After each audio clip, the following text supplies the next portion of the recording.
Good evening and welcome to our weekly book study here at New Covenant House.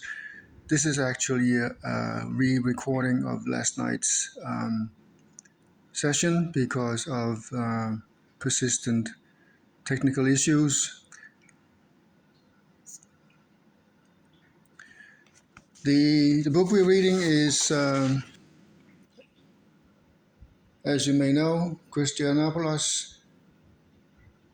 Anarchism, and we are currently in the second part of it. The first part had to do with the Sermon on the Mount, a manifesto called a Manifesto for Christian Anarchism, and there was also a criticism of the state.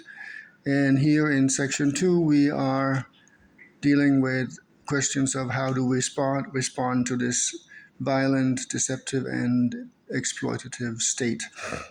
And we have already talked about in general terms a little bit, and we talked about how we respond to taxes. And tonight we are going to be talking about civil disobedience. And this is an area where the Christian anarchist writers are somewhat in disagreement. There is one writer, Eller, who is pretty much alone in his idea of what civil disobedience is supposed to be like. For him, there is, he says that any kind of disobedience to the state will help to turn up the volume on the issue that's offensive to the Christian anarchists. So the result is that instead of drawing attention to what that issue is, it will more likely draw attention to the act of disobedience. And we've actually seen that sometimes in the many protests that have been going on TV in the past couple of years, that the violence that's going on is more newsworthy than the actual issue. Anyway, another argument he's making is that it doesn't really persuade anybody. It just causes offense, and that's ineffective.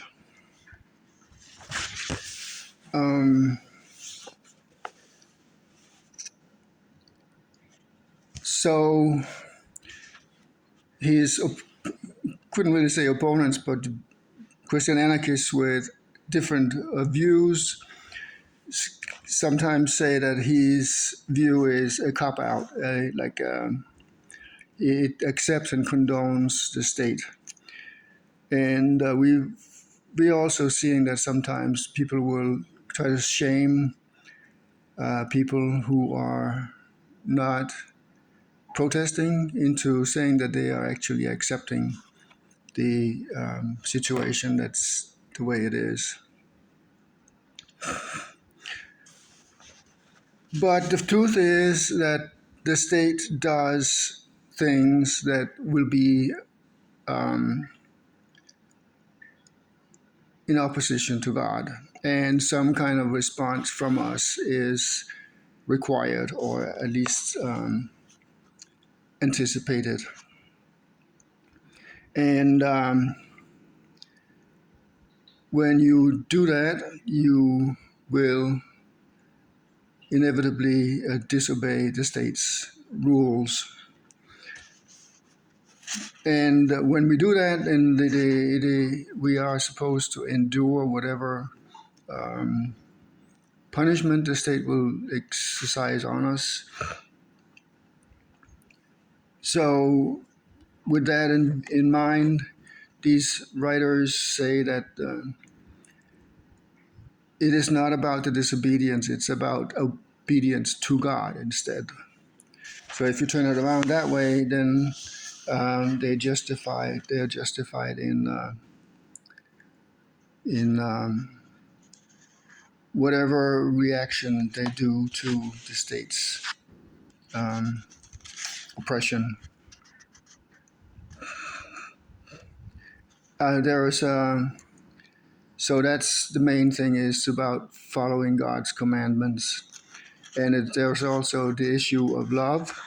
Jesus constantly talking about loving God and loving each other, and he's also talking about turning the other cheek.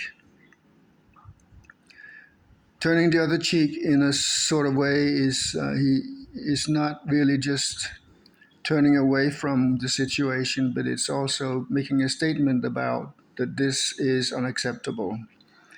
So it kind of, you do it in a way that kind of unmasks the word he's using here, Kostinopoulos, is unmask the unacceptable behavior from the state's on the state's part. Tolstoy is kind of like